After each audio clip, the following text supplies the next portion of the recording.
Hello and welcome to What Moves Us, the podcast where we ask what moves us, or more accurately, what's going to move us in future. With the Rail Innovation Group's Johannah Randall and Liam Henderson, we look at debates, themes and decisions of the minute that will impact on the way we get about in the future. Hello again and welcome to What Moves Us. Who are What Moving Us with us today?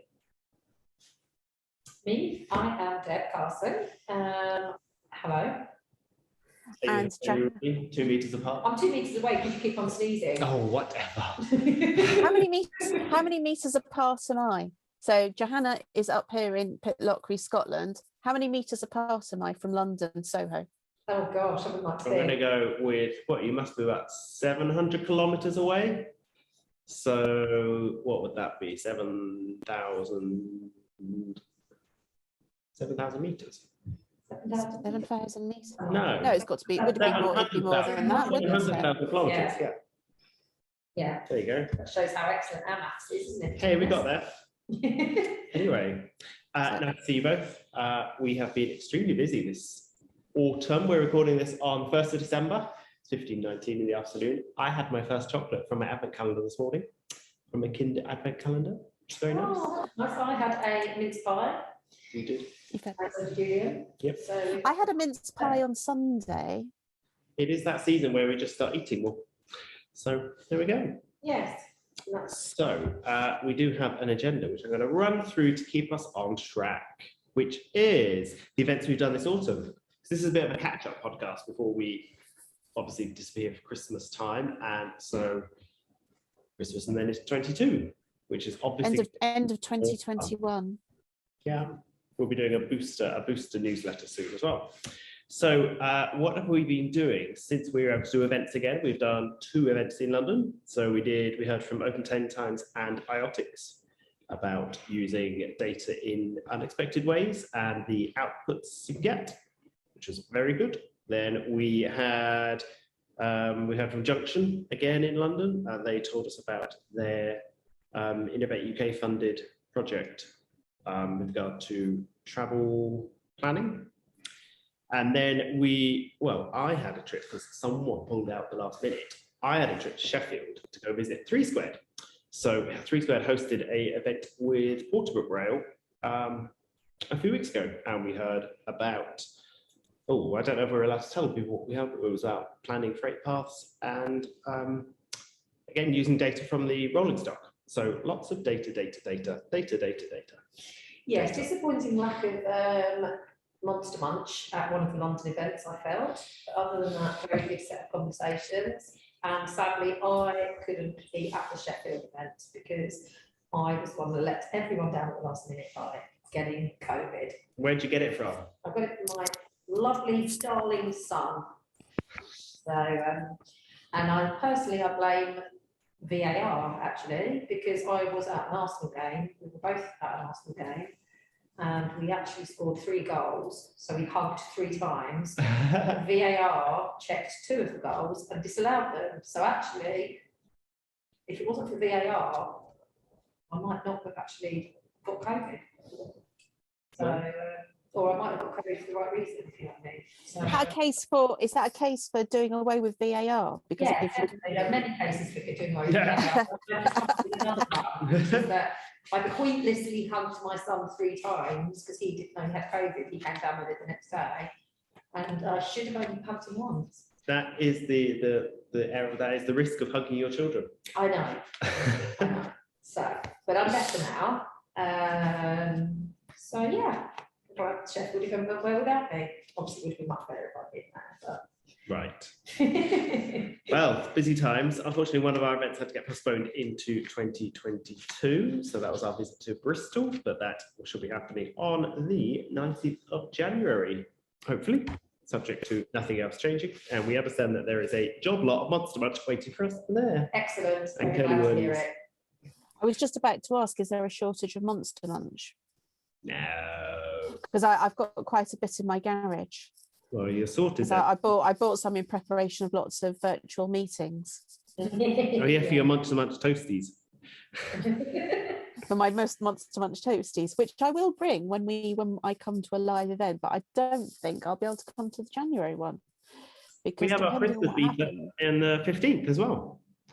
I know my problem is that I don't get back from holiday till the 9th of January. I've got a whole load of first world problems, 9th or 10th of January.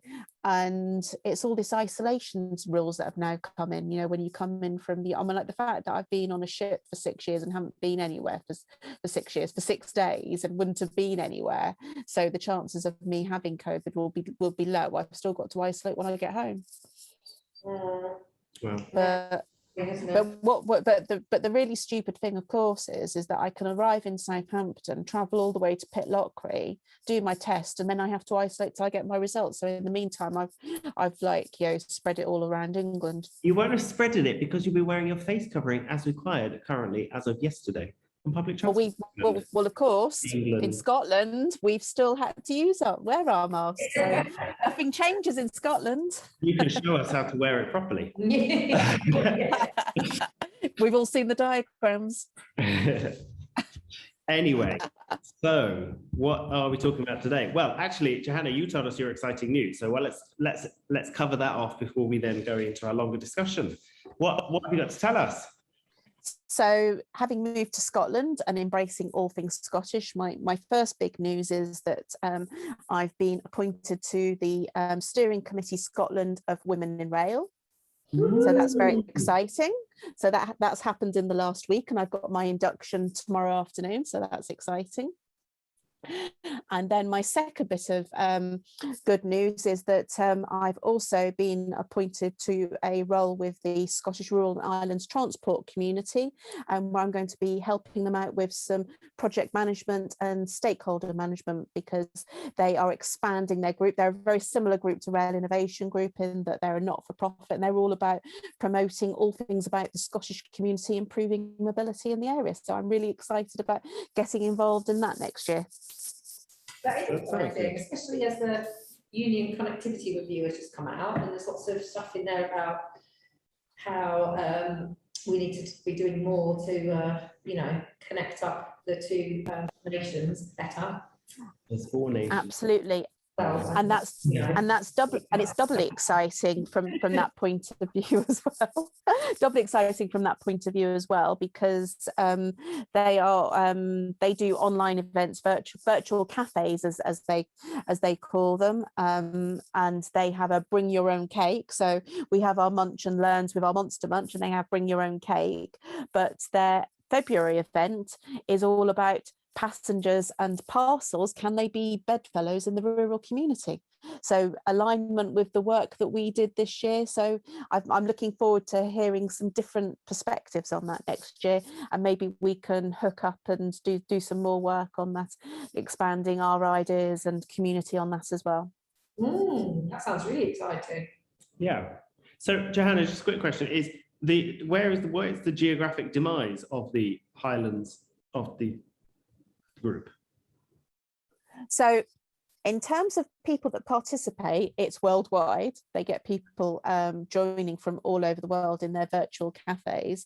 But in terms of the overall community, it is basically the Scottish rural and islands. So it includes, you know, the Orkney, Shetland, etc., you know, Western Isles, the whole demographic of geographic area of Scotland. Right. Okay. Of which you're kind of well centered there, I suppose.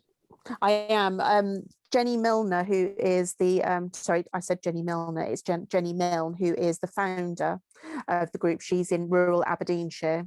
And then there's various people that are based, who they call the Musketeers, who they're the helpers of the community. They're based all over Scotland and also in England as well. So and I think one of the chaps is also based in America. So it does have a geographic spread, because in a bit like we're always wanting to learn from people and gather insights, and that's exactly the same sort of thing. Right. Okay. Well, that brings us on to our first talking point, which is about communities. And we have obviously had a lot of announcements this autumn. The Integrated Rail Review, the HS2, well, it's called HS2 Phase 2 confirmation. changes to Transport for the North, and we've had railway openings in the Southwest. So it was mainly about how do we think, well, that's going to affect communities, but then also whether, because what we like to do is stimulate the local supply chains on micro companies. So do we think those are good things or bad things? Well, I think there's quite a lot of unhappiness in amongst the sort of Transport for the North and wider Northern Powerhouse, Midlands Engine Rail, about the curtailment of the eastern leg of HS2, which is obviously something that has been committed to over a number of years by the government and has now been partly axed. So certainly for cities like Leeds, I would imagine you can quite understandably, not wanting to get terribly political on this podcast, but you can understand why somewhere like Leeds would feel pretty upset by that decision, really, because I mean, I've personally been at lots of events in Leeds over the last 6 or 7 years where government ministers have been there actively encouraging Leeds city region to prepare for high speed to coming to their city and make sure that they take advantage of that and invest heavily in the infrastructure required for HS2 to come into Leeds. So to be told suddenly that it's actually not going to come to Leeds, I can imagine that they are extremely upset, and it's interesting to see kind of what's coming out of the Transport for the North Board at the moment. They're kind of saying that they're basically asking the government to give them clarity on how some of those decisions were taken, you know, like in terms of like, you know, technical kind of business case for, you know, the suggested upgrades and things that are in the integrated rail plan. And also they seem to be saying that they want to kind of take the government to task over sort of that technical work, and also on the kind of how Northern Powerhouse Rail, you know, the statutory advice that came from the Department for Transport in the beginning, it has been kind of set to one side by the Department for Transport, which is kind of an odd thing to do. So yeah, I think there's going to be a lot of fallout from this. I think it's going to be kind of, I mean, obviously initially there was quite a lot of kind of very disappointed press about the integrated rail plan, but I think it's probably going to run on a lot longer as it kind of, as the various kind of bodies in the north get to grips with what actually the integrated rail plan is saying for their region. But in terms of communities, I mean, there are going to be some definite losers, and some of those kind of left behind places, as they're called, are going to be further left behind, it looks like, unless there's put some serious kind of money, cash forthcoming, you know. So it's an interesting one to look at the kind of, you know, you look at it from a rail perspective, and then you look at it from the levelling up perspective, which obviously this government is, you know, massively weighed in on the levelling up, and obviously put Michael Gove in charge of that, and it seems to be a big, you know, government driver. But then it's quite difficult to see how that decision on rails, you know, sort of marries up with the with what they want to do in terms of levelling up. And a lot of those places. I think that's a really interesting thing to say from the levelling up, and we've said this many times before about how there's no joined up transport strategy, and there's been a lot of reports this year, but none of them appear to be joined up. It still seems to be very fragmented. And when you take that in the context of the last spending review and budgets, with them, you know, subsidising domestic aviation for I think for valid reasons, but then also for again freezing the fuel accelerator, it doesn't seem to be that we're taking public transport seriously, or even the climate emergency seriously. I mean, it's interesting in the Union Connectivity Review that report calls for a new strategic transport network for the whole of the UK, which is, you know, shouldn't we have had that 50 years ago? Sounds sensible, doesn't it? well, I think we probably do kind of have that, but it's road based. Well, and that cannot be the future, can it? no, well, not if, I would suggest not if we're going to meet our climate targets, but I think that seems to be the problem, that there seems to be a lot of kind of differing plans, strategies, you know, policies within different bits of government, and really it all needs to, you would think that you know, that everyone seems to acknowledge that we are in the middle of the climate crisis. You would think that every government department should be looking through the lens of climate change for whatever policies they're looking at, whether that's housing or transport or levelling up or what have you, but that doesn't appear to be the case at the moment. I mean, I don't know. It's not filtered through. I'd be happy to be proved wrong on that. I mean, I've worked in local government for years, you know, before I became interested in transport, and government back in the 80s was always accused of working in silos, and I'm sure, you know, I'm sure that's improved to some extent, but whether it's improved enough, I guess the thing is, I mean, we've all worked in either government or transport planning or whatever, so we understand the process and, you know, and how trade-offs have to be made. I mean, do you think in terms of the way these, and it will be interesting to see how the Northern Powerhouse leaders challenge the decisions that have been made, do you think that the government have effectively traded off the right policies in terms of how they've approached it?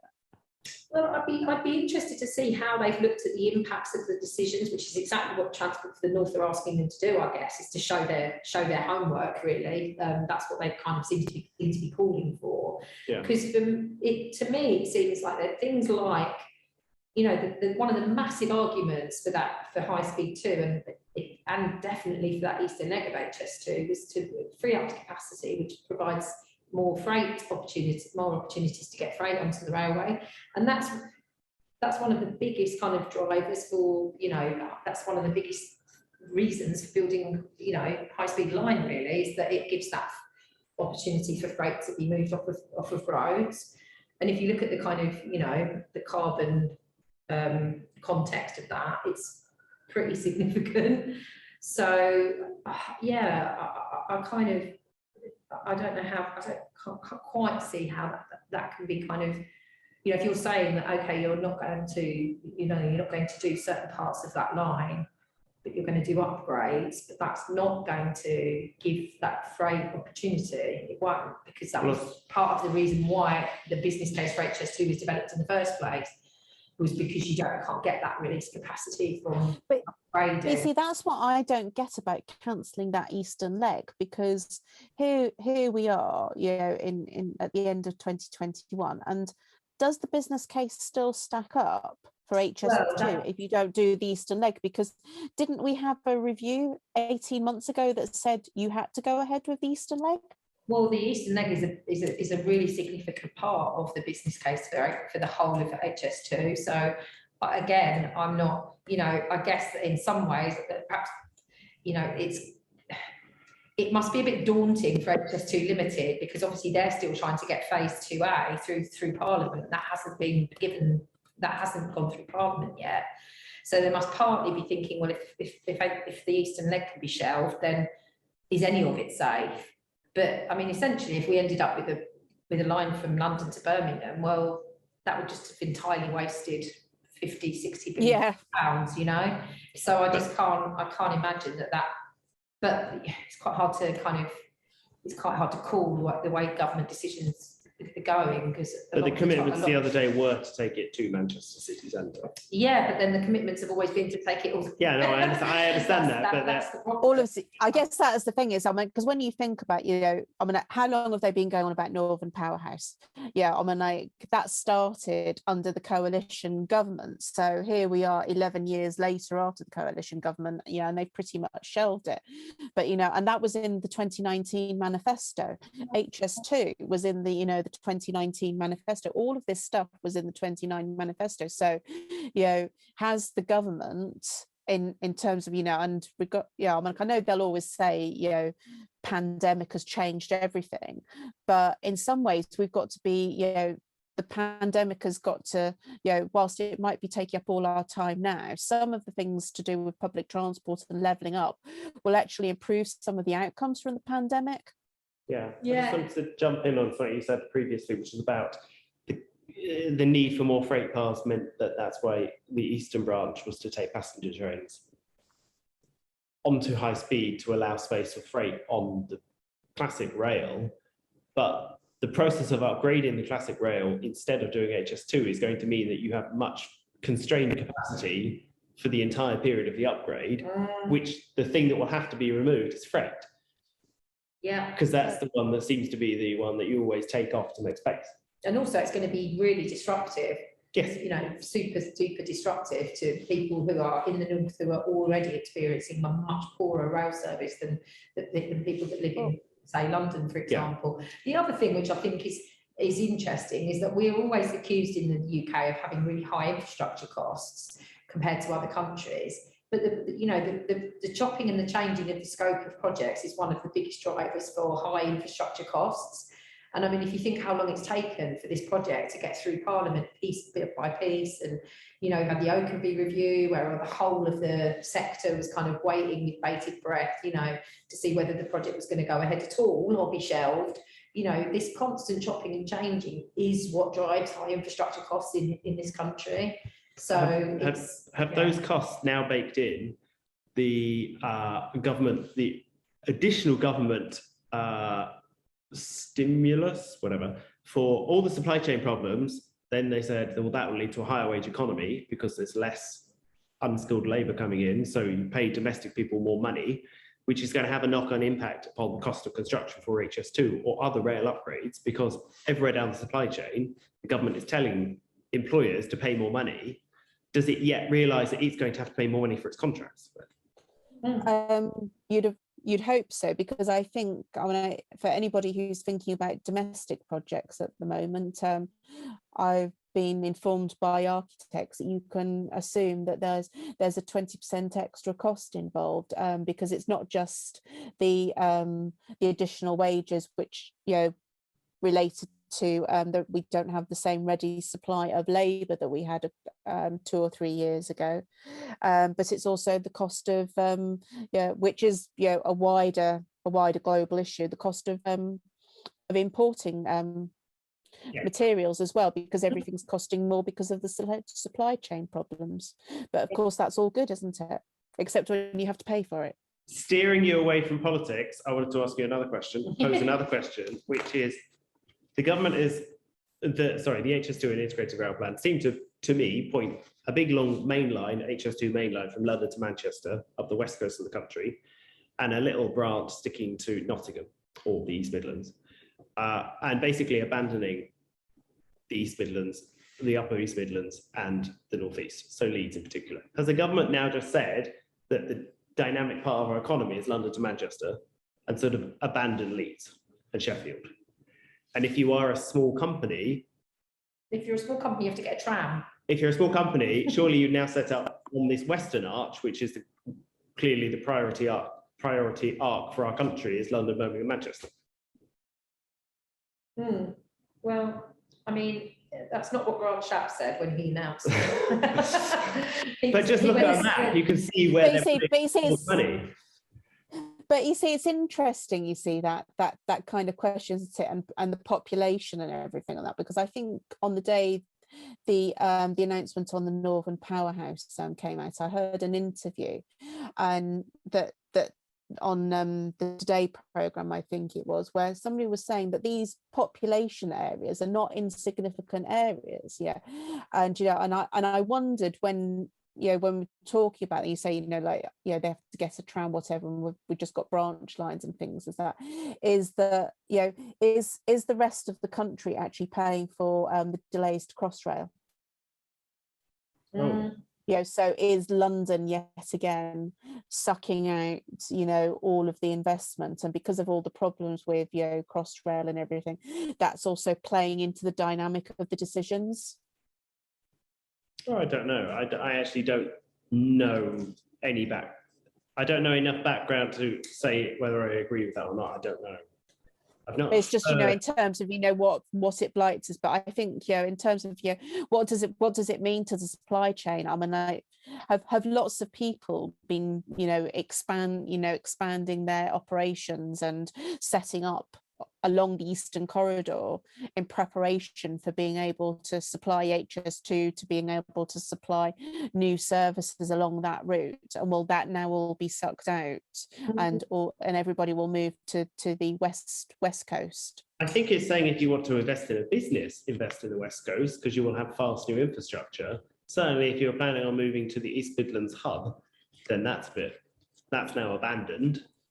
But it's also, I guess there's also a bigger sort of question, because, partly you could say that because of COVID, people's travel patterns have changed, people aren't commuting as much, people don't necessarily need a fantastically fast service, perhaps, because they might only need to go to the office once a week or what have you, or not at all, or, what have you.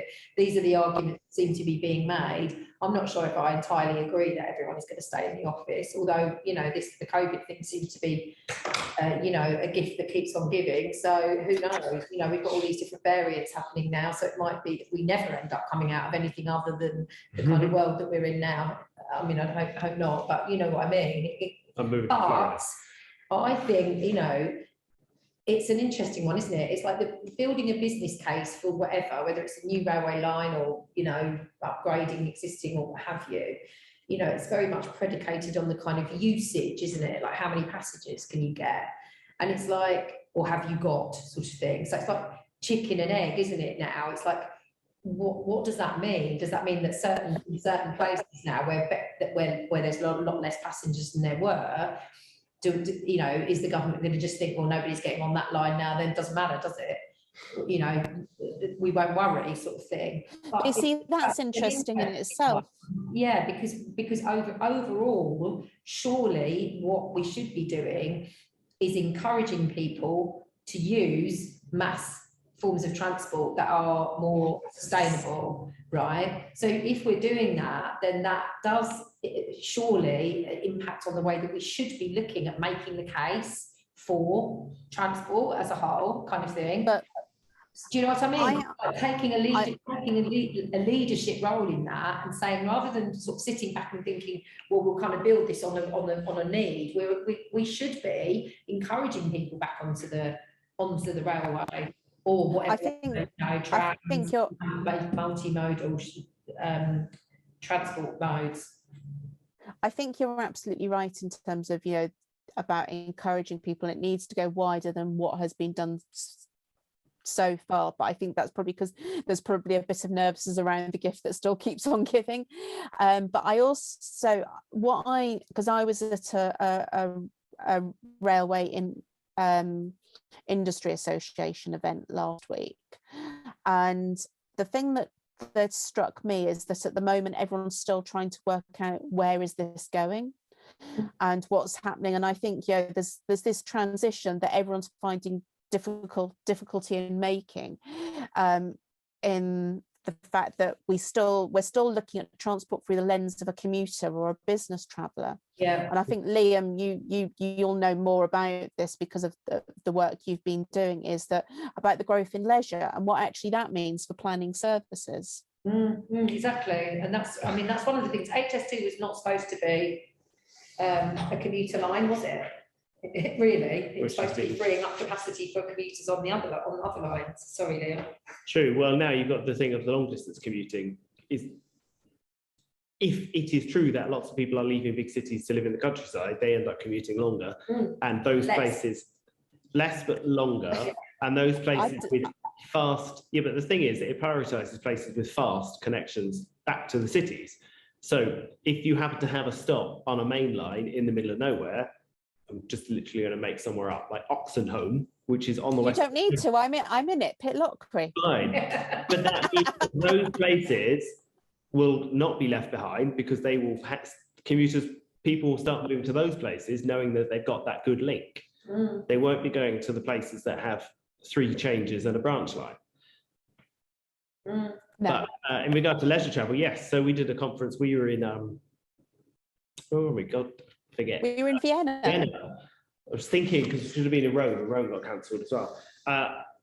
In Vienna, I was saying, yes, leisure is an important thing now, but all the research that operators do just lumps leisure as just one type of travel. In reality, there's whole subsections of leisure, and if you wanted to extend your market, you need to understand all of those little pockets of leisure travel, whether it's days out, going on holiday, going to the airport, all of those things, and which are optional journeys, which you're doing, which you're combining with other things. But none of that research has been done sufficiently for you to be able to predict what's going to happen. HS1 did quite an interesting piece of research on leisure travel a few years ago with Kent County Council, because I mean they've proven that the economic benefits to all of those, because obviously that line goes down to the south coast to a lot of places where people would, you know, might want to go travel for a day trip or a short holiday or what have you, Margate, Ramsgate, Ford. They're in Rochester. They're in Rochester. So, you know, there is some evidence around that, but I mean, obviously that's pre-COVID, and that, I mean, notionally we're being told that people are travelling more domestically, you know, for leisure purposes on trains, because a lot of people are not wanting to go abroad because they can't be bothered with the hassle of, you know, not knowing whether they're going to have to isolate or get there or get a trip be cancelled and all that kind of thing. So I mean, well, there's all of that, and I think in terms of the work done, I think there's still a lot of the more global corporate businesses. I think they're still very nervous about bringing people back into the office on a big scale. You know, I mean, I think it's very much about hybrid working. You know, if you need to come in to do a specific something with your team or whatever, come in, but we still don't expect people to be in every day. Yeah, and I think, you know, given the new variant, I think that advice could change again in the next couple of weeks. We shall see. Yes, we shall see. In this environment where there's so much uncertainty, and indeed rail operators are currently operating under quite a lot of direction from the Department of Transport, for example, so I've certainly been hearing from our community they are struggling to work out who on earth has decision-making authority at the minute, and where they're supposed to go to take their wares to try and sell them. Do we think this is a long-term problem? Because, for example, when we are asked, you can apply for a government competition with Innovate UK. You can talk to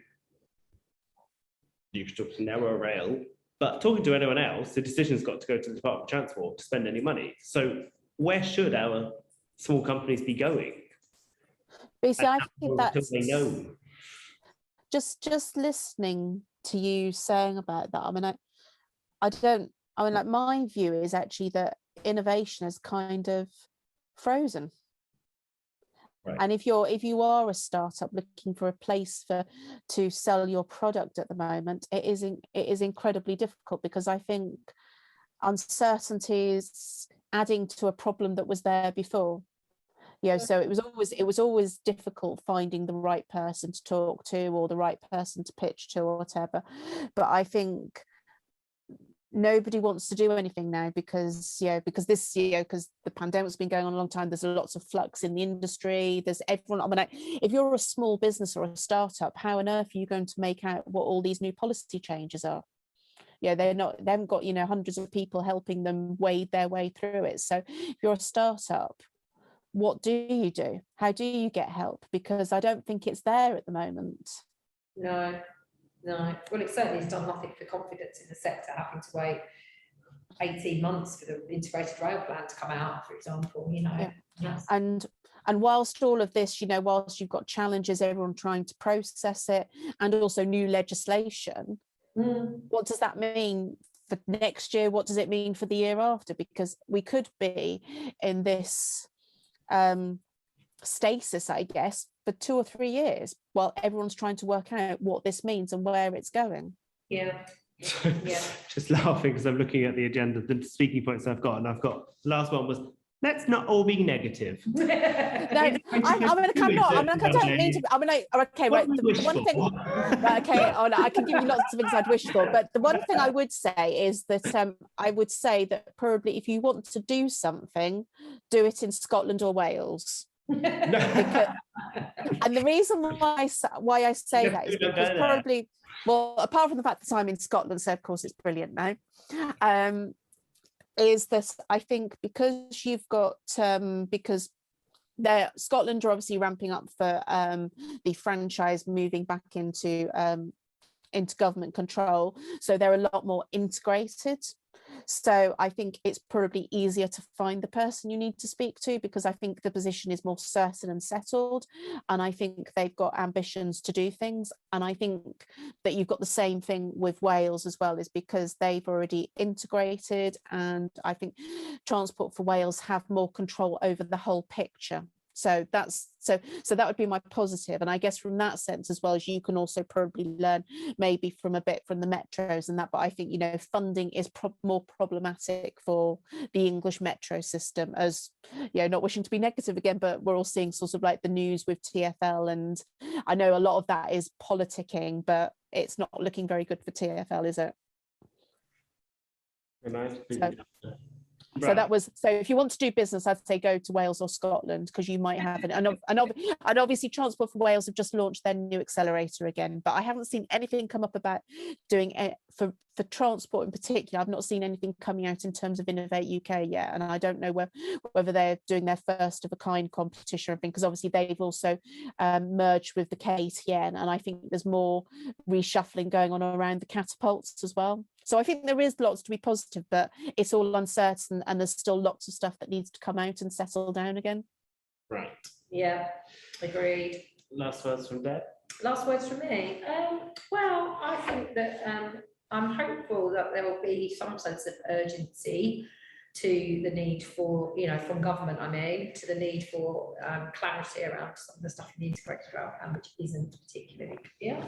So I'm hopeful that that will happen, because, you know, in part, the reason that the kind of reasons that the government gave for sort of shelving part of what they did was to accelerate the benefit, you know, the certain areas getting the benefits earlier than they would have done, you know.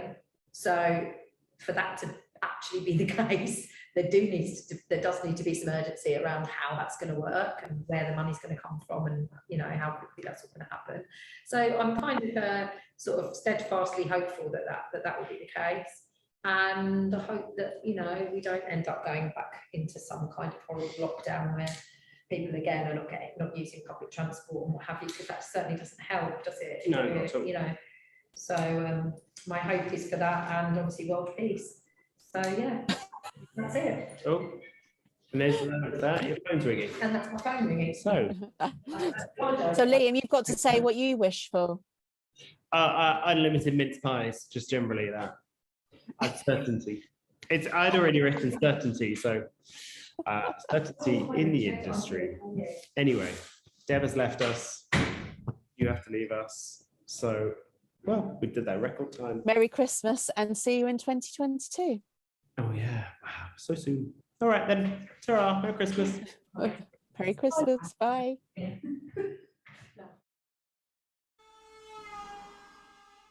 So thanks for listening to another episode of What Moves Us. We hope we moved you. For more episodes, you'll definitely want to subscribe to our channel. Until next time.